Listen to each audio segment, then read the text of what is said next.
That's a good thing.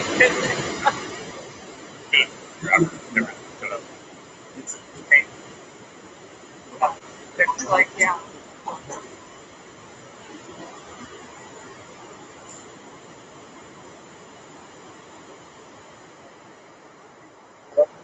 Well, good morning, and welcome to 1 Million Cups. Thanks, everybody, for coming. We've got a super special presentation this morning, but we would just want to welcome everybody and say thank you to our sponsors, the Little Rock Regional Chamber and the Venture Center. These guys have been integral in getting this program going and keeping us going for over the last year, and we're very appreciative for that. And last but not least, the Kaufman Foundation. You just saw a little video of Kaufman and what goes on. Richardson Design for doing our awesome graphics that are going out every week now. It's really cool. We really needed that, so thanks for that. And yeah, so we just want to thank everybody for coming out. And I'm more than thrilled to introduce our fearless leader, Jordan Carlisle, to tell us all about Strengthen. Give him a hand. Good morning, everyone. How are y'all? Well, I want to start off by saying thank you to all of you for being here. This is truly a pleasure for me because for those of you who have been here every single week, I have been the guy leading and introducing entrepreneurs. And now it's my pleasure to be able to actually be a part of that entrepreneurial community in the 1 Million Cups family. And I get to introduce to you our company, Strengthen. So simply what Strengthen's about is enhancing the way coaches connect with athletes in the weight room. Before I explain how everything works, we're going to kind of jump into why we're doing this and who we are a little bit to paint the picture, and then move into some really exciting news and then Q&A. So first and foremost, I want to talk about our awesome team. Tyler Presley is my business partner, and Tyler is a self-taught programmer, full stack developer, has been building web applications since 2001, and recently in the past year has worked on things between infrastructure for Wall Street banks and building enterprise level custom software from the ground up. Myself, I have a background in international business. I spent some time at Walmart helping them improve the way that they audit their general ledgers, and quickly discovered that wasn't my motif. And on the side, I was helping kind of jumpstart our entrepreneurial community and loved learning about technology. And between the two of us, I think we have the technical know-how and the business acumen to really execute on what we're working on. And we're also super passionate about solving the problem for the people who we're creating this for. All right, so I need y'all to close your eyes for a second. Now imagine you're sitting in your car and you have your hands on the wheel. All right, now open your eyes again. And what you're looking at is your car dashboard. On this dashboard, you can see how much fuel you have, how efficiently you're going from point A to point B. You can see some metrics that kind of indicate, hey, what's the health of my car? How is it performing? And also, when do I need to talk to a professional about maybe doing some maintenance on the vehicle? This is super important because if you think about it, our cars are extremely complex systems, right? There's tons of working parts that go on, and it takes a lot of effort to really understand how to make those things jive with each other so that they're performing optimally. So similar to that, that's how our body works. Our bodies are vessels to get us from point A to point B, and also getting us to the goals that we want to reach. So whether you're an athlete, I mean, you guys probably aren't world-class athletes, maybe? Is anybody? No? Bim might be. Yeah, so you're probably not, but your body is still functioning the same way. It's a complex system, and it requires a lot of attention to detail to really make it work how you want it to. So if you're not an Olympic sprinter, it's okay. What I'm about to tell you is still applicable to you. So the world of sports science has helped guys like Usain Bolt break world records. Those same applications are being applied to everyday life. So if you're an athlete, you can use movement training to improve the way you can get from point A to point B as fast as you can. Or if you're an everyday human, if you're what some people like to call desk jockeys, and you sit like this all day, functional movement training can help you improve the way that your body balances out and the way that your posture is. It can even improve your joint health, and it can prevent you from having injuries. And actually, 77% of accidental injuries can be reduced by proper strength and conditioning. So that's, doing the right movements and the right things. But here's one of the problems. Here's the biggest problem. So this is what most strength and conditioning professionals are using to communicate their workouts with their trainees. It's definitely effective, and it's definitely something that you can kind of do pretty ad hoc. But over the long term, when you're using paper tools, you're having to figure out a way to get those paper tools distributed to your trainees. You're also having to spend some time each and every week inputting the data that is recorded on those paper tools. And so the long-term effect of that is that you're spending hours and hours collecting data, or you're losing data and you're not actually capturing how these complex systems in our body are actually performing. So our solution is a web and mobile-based solution where strength and conditioning coaches can create workouts and share them with their teams across all their devices, so we can actually eliminate paper. And it's simple. You start with creating your workout. You can assign it to whoever you like, whatever individual, as a strength coach. Then that trainee inputs the data, and then you're given amazing and intuitive ways to view it and analyze it. So who is this primarily for? That's a question that we have to answer a lot, because sports science, honestly, isn't that old of an industry. People really didn't work out for their own general health until the Olympics were televised on TV, or televised, and people started wanting to become like those Olympians. And then that's when kind of the Nike movement sparked a lot of personal training, and then things have blown up since then, where you see a lot of adaptation from the sports world into everyday training. So these are the organizations that you can find, or you can find channels through to find our users. So all of these, NASM, NSCA, ACSM, Exos, are all organizations that strength and conditioning professionals can get their certifications through. And there's a spectrum of certifications you can get. And they go to these organizations to learn about the ways that you actually move. So if you're asking what is the ideal customer for us, they don't have to have a certification, but that's the easiest way for us to identify them. We know that they're using scientific ways to train people's bodies, and you can also bet that they're probably training athletes and also people who want to make their bodies move more professionally or more fluidly. Overall, the sports medicine industry is projected to grow 28% from actually last year to 2022.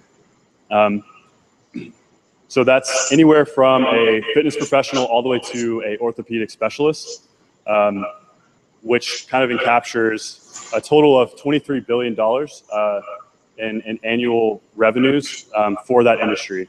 So that's $23 billion of people who are actively looking for preventative healthcare solutions and also orthopedic solutions to help them move better and not have aches and pains or injuries throughout their day.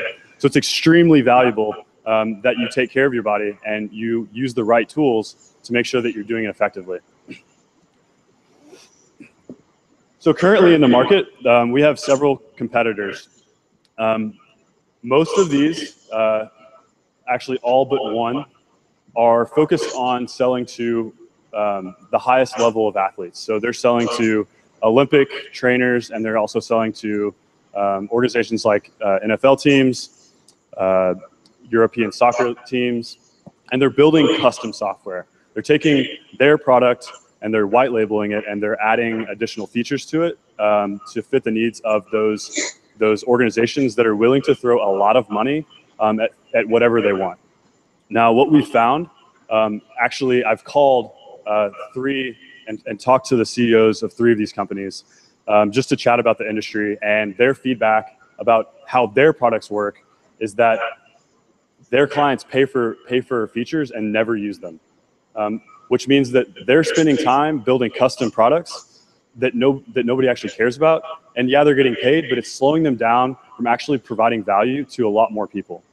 And in a way, they're really trying to hang on to their upfront cash and not really thinking about the long-term future of how sports science and strength and conditioning can benefit society as a whole, but also how there's a lot more than just selling to the highest level of organizations.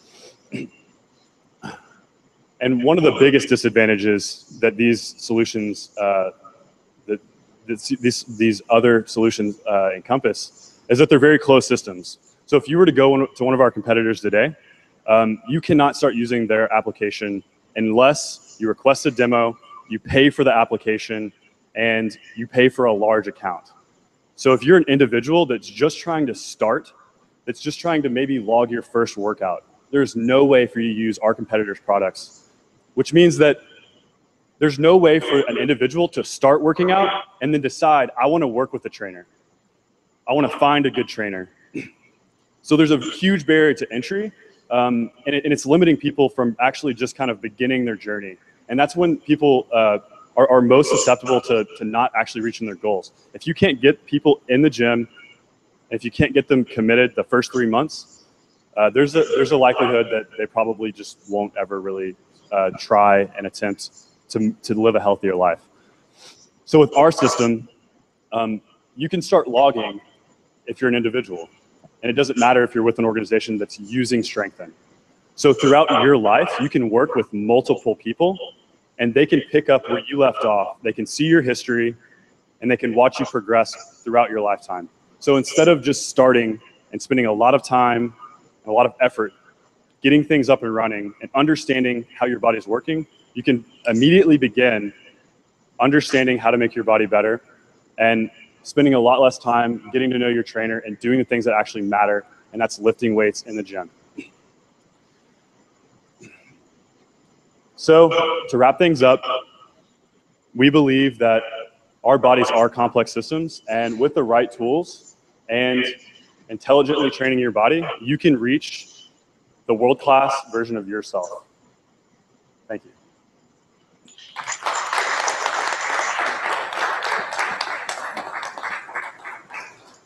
All right, now we're opening up for questions.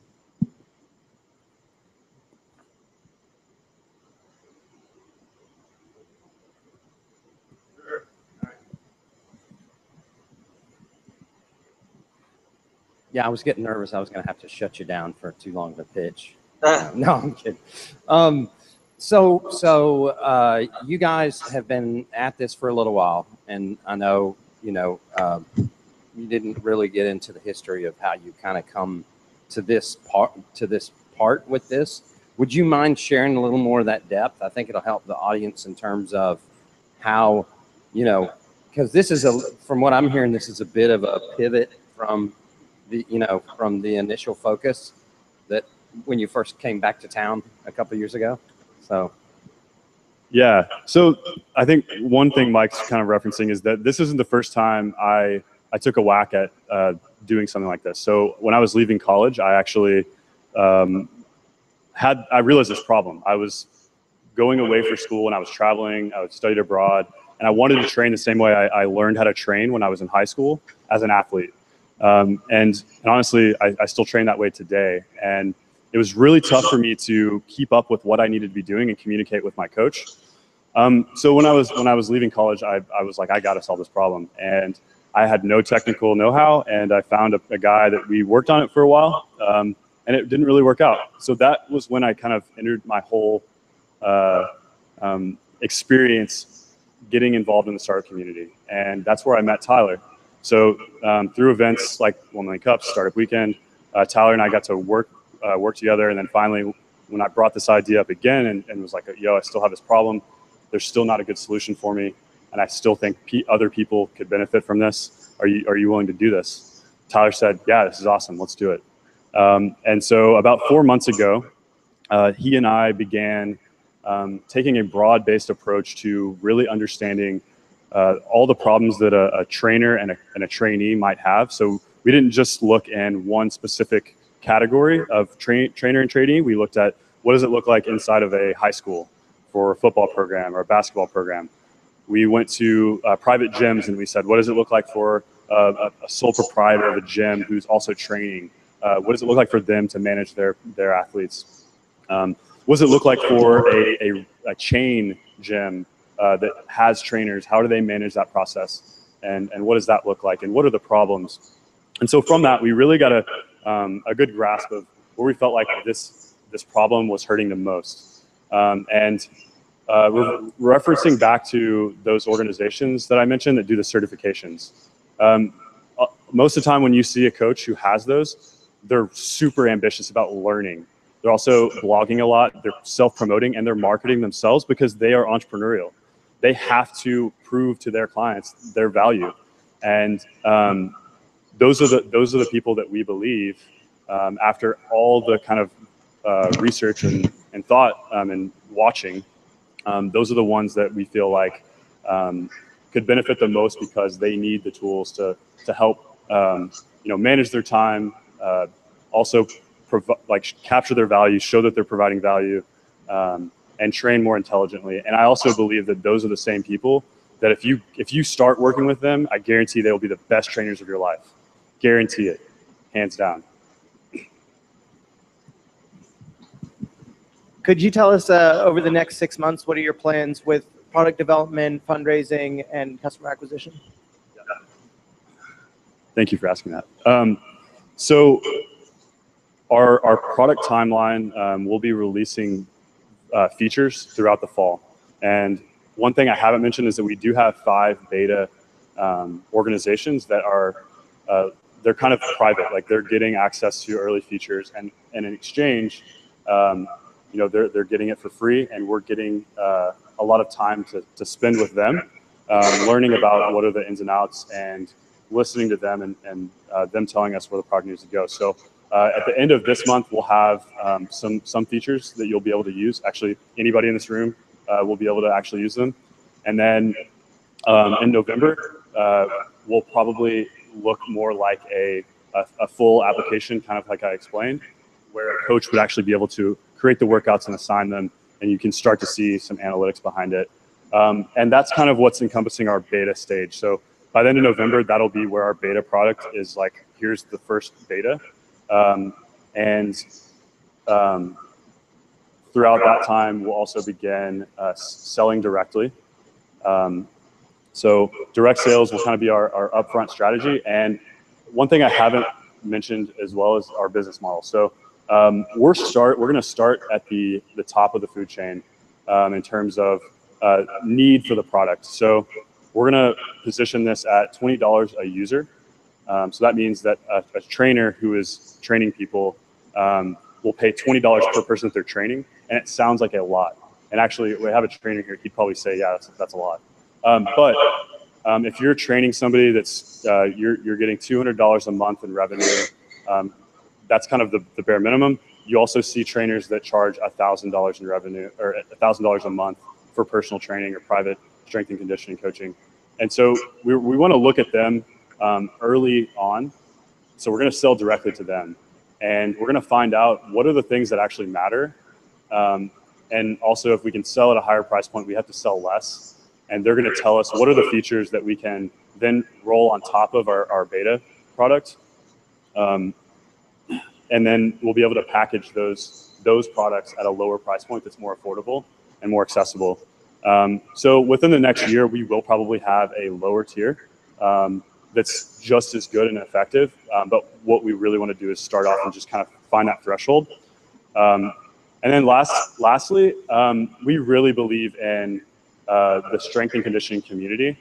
And we also think that there's kind of some separation, and there's a lot of competition among those kind of factions, like those different organizations that do the certifications. You kind of have your tribes that follow each one. We're actually creating a community called Strength and News, where anyone can go and post their news, and it's democratized because it's an upvoting system. So you're only going to see the best content at the top. And even though anybody can post, when people are looking at this, they're voting on here's what we feel like are the best things. And it's a great resource that aggregates all of the different tribes that are publishing their different thoughts around strength and conditioning world. And so we see that as a way to build trust with those target individuals that we're trying to sell to. And also, and I think most importantly, give them an opportunity to create really good thought leadership in their space. So if they have a new blog post talking about a new technique or something that they kind of uncovered with a client, or maybe it's just like, how do you work with a client and what's your approach? They can post it here and get recognition, and that kind of gives them that influence in the space. And if you talk to these people, I mean, they're super passionate, and they look to those influencers, and they're constantly kind of building their brand up. So we find that very important, and that's free. We're not going to charge people for that. One cool thing is we launched this about 2 months ago, and we have an RSS feeder, so it's actually automatically compiling all of our favorite topics, and it's doing it for us. And then we just have to approve the ones we think are the best to kind of auto-populate before the community starts to build. Just by doing that and tweeting this content, we've grown our Twitter following from 15 people to 550 in 2 months. And we didn't really try. Like they just like everybody in this space is like awesome, like following us, DMing us, super excited about it. So as we optimize this, we really feel like this will be an awesome thing. I know that's long-winded, but. So this is a good niche. Have you considered a accelerator from like an athletic related, or some kind of sports management related acceleration model?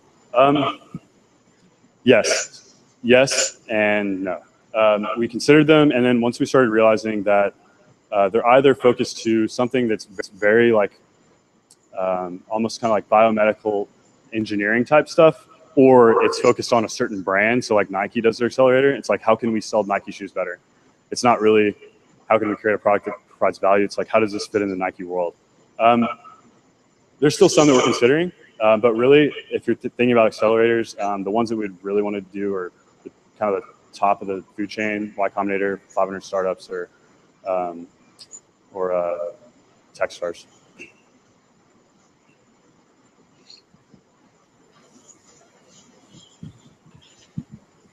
Jordan, I wondered if you could comment personally on the relation of stress and worry as you move this enterprise on versus fun, excitement.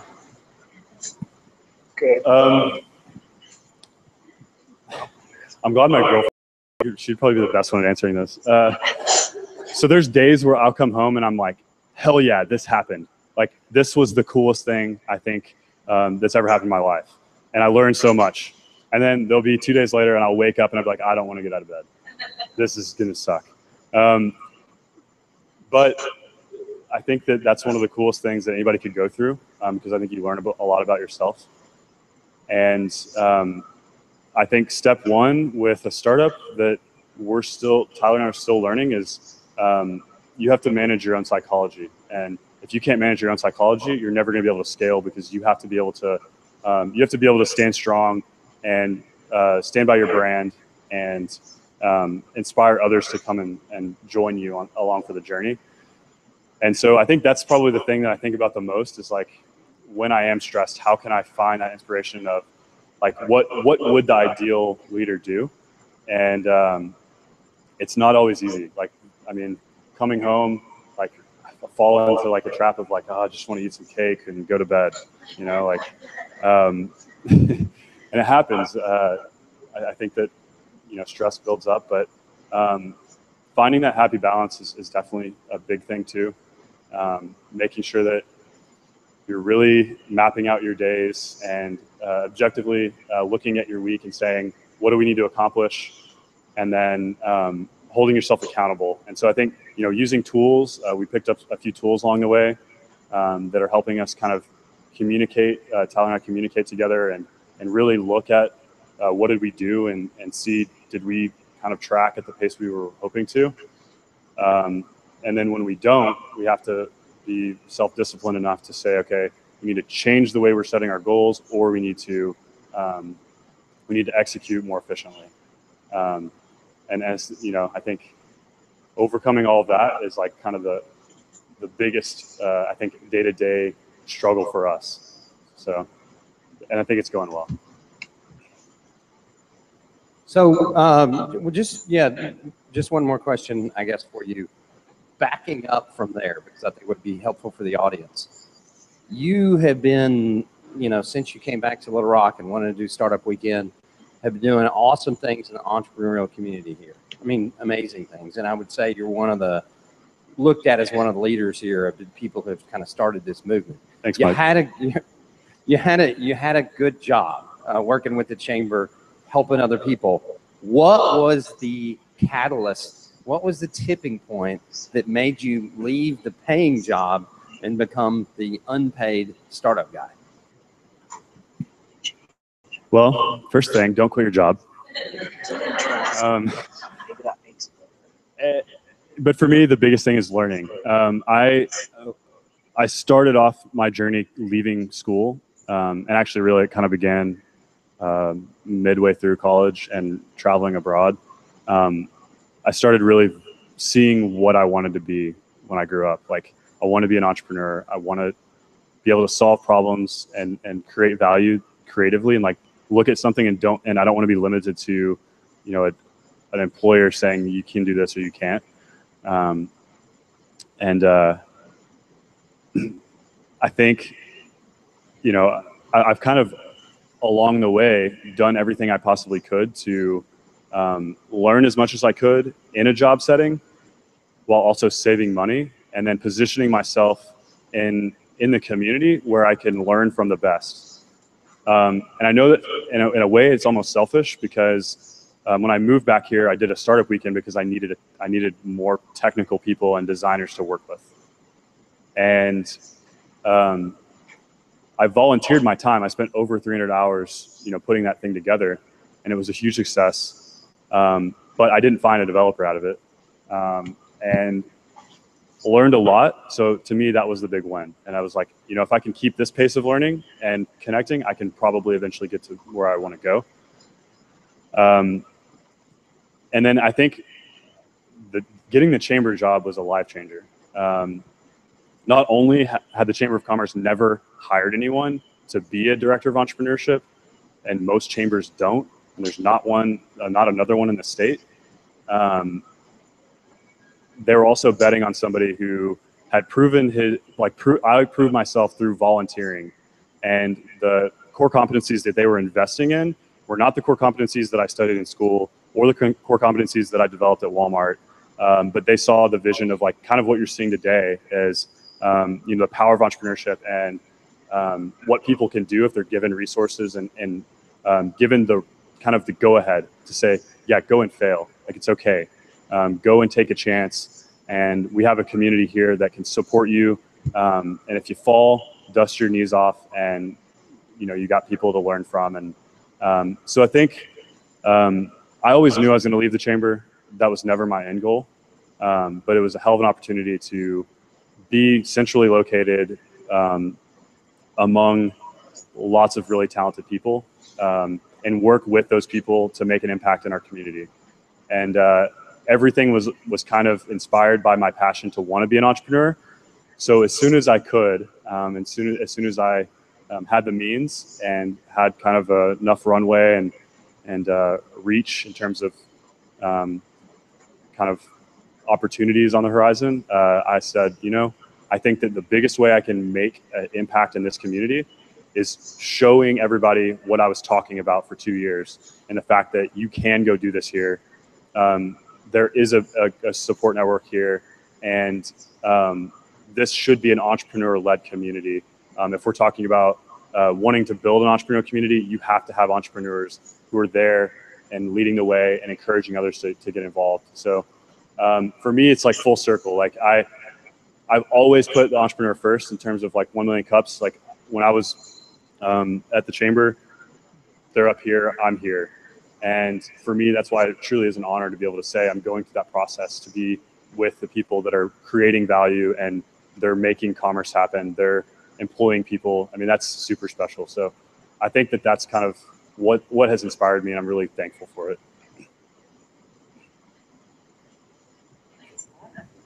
Very inspiring presentation.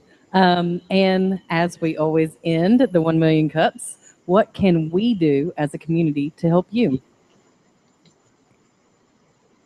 Oh, there's so much. One, I think for folks who haven't ever considered really thinking about their body as a long-term investment, for those who have never really thought about it as a possibility for them to be, an optimally healthy human being, and go through, an exercise process that might look similar to a athlete, it's perfectly doable. Like it's absolutely doable for everyone.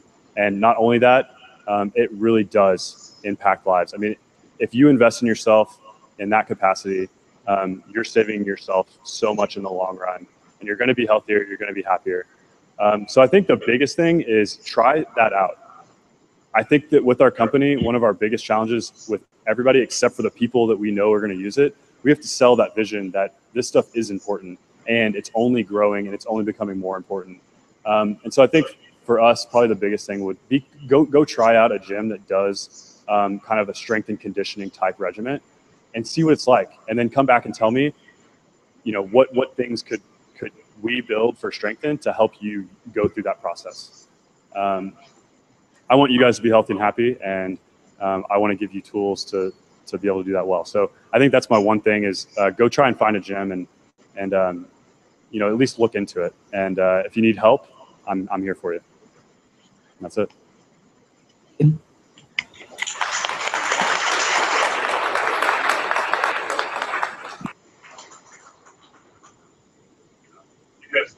Announcements from.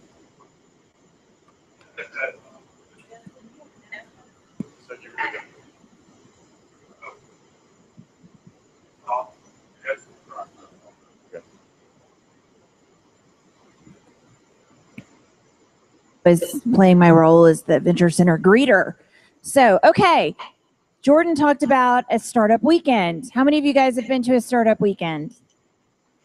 That's it? Really? Okay, you have an opportunity to change that in 2 weeks. We're going to have not a startup weekend, but a 2 days to startup program. It's like startup weekend, but amped up.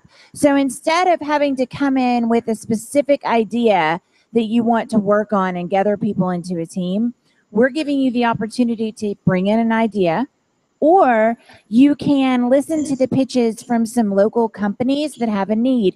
For example, Goodwill Industries has this fascinating problem that they need solved regarding books and AR codes. And if any of you guys have students currently enrolled in public education here in Little Rock, you probably know what AR codes are. If you don't, you don't want to. Let me just go ahead and tell you that right now. It makes parents' life a pain in the tail. And anyhow, Goodwill has all these books and they need a way to fix their problem. We have some specific problems coming in from other companies as well that I can't really get into right now. I only have permission to share the one. But Just know that we have research that needs to be commercialized. We have corporate problems that need to be solved. We have metro city problems that need to be solved. It's going to be really a fantastic time. So student tickets are $25. I guess I would say grown-up tickets or non-student tickets are $75. Now keep in mind, I'm going to feed you 7 times. And I seriously doubt that you can go out into the world anywhere, buy yourself food 7 times and spend less than $75, right? Plus there'll be drinks and swag and really awesome people. So I highly encourage you guys to go out to our website, learn all about 2 days of startup, or you can talk to me or Steve or Lee or Mario. Hey, just real quick, can somebody hand a microphone to Elise? Do we know who Elise is? Yeah, sorry. It is what happens. I will call you out. Hi. Hey.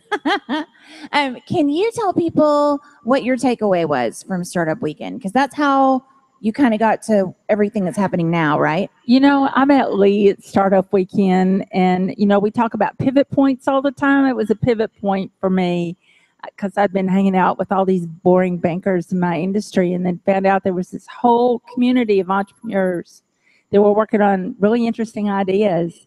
And so that's how I got involved in this space, how I'm sitting here today. It all started at the Startup Weekend on a lark. Is that what you wanted? Cool. It's totally great. Thank you. Okay, so speaking of startup companies, do you guys know anything about Mainstream Technologies? Yes. No, John does because he's awesome. Okay, well, Mainstream Technologies is going to be coming in and bringing their founders for a fireside chat at our Build It series on September 1st. Basically, they're going to come in, drop some knowledge bombs, and talk to everybody about how they created, I don't want to get it wrong, the largest software development company in Arkansas. Plus, they're all around really interesting guys to talk to, and it's going to be a fantastic way to spend your evening. Build It's don't cost you anything, so by all means, come in and see us. And again, if you want more information, me, Lee, Steve, Mario, it's pretty much how it works around here. Okay, so one more thing. Mark Hill, you want to talk for me? While Mark is making his way up here, I am calling on the kids in the back row. You should sit in the front. Now that you're up here, I'm going to say one more thing. Hey, you were here last night for our mixer event. Were any of you guys here last night for our mixer event? Did you have something better to do? Have you been to a mixer to know? Okay, well, it's the second Tuesday of every month, and I highly encourage you to come. People get jobs that way. People find co-founders that way. People meet all the smart people that way. Smart people like Mark Hill. I haven't found a job yet. Still looking. My name is Mark Hill. Just a very short, quick announcement. I'm a senior partner in MKP Inspired. We're a small consultancy here. I started the company in 2009. Prior to that, I spent most of my life in corporate America, got bit by the entrepreneurial bug, built a company, trades on 4 or 5 continents today, bit by the entrepreneurial bug again, spent all the money I earned and failed. And I only wish this place existed 4 or 5 years ago, because it would have been a tremendous help to me. So much so that we have and I should say the disclaimer here is I'm a mentor here, but we also have a pre-accelerator course, starts 14th of September, runs for 9 weeks from 6 to 9 p.m. in the evening. If you want to be smarter and more effective about starting your business or get your idea off the ground, you need to attend that. MKP Inspired is going to sponsor 5-part scholarships to that training. So get with me and Lee, let's huddle, let's talk about your business and see if you can get one of those 5 scholarships. That's it. Thank you. Thank you. So seriously, you guys, Mark needs a round for that because his company is going to make sure that we can start up to 5 new startup companies that can go out and become the next big thing, right? Okay, so my last little thing, I see that you guys enjoy coffee, right? So in an effort to be more green, I'm going to encourage you guys to bring in a coffee cup. We have a fantastic new spot to hang up your coffee cup to dry. But one quick word about that. If, say, you abandon your coffee cup and leave it in my sink disgusting for a week, I will throw it away. So as long as we all understand that, then everything is good. So by all means, bring a cup so we can be happier and more green and enjoy more coffee. Okay, I'm going to hand it back to you. Are you done? Okay, that's it. We're done. So it's Co-work Wednesday here in the Venture Center today. We do have some large board meetings in here. So if you're going to stay for Co-work Wednesday, we're not going to work in the normal space. We're going to work in the back conference table or over in the kitchen area. And we'll see you guys for all of our awesome stuff, including 2 days to start up, right?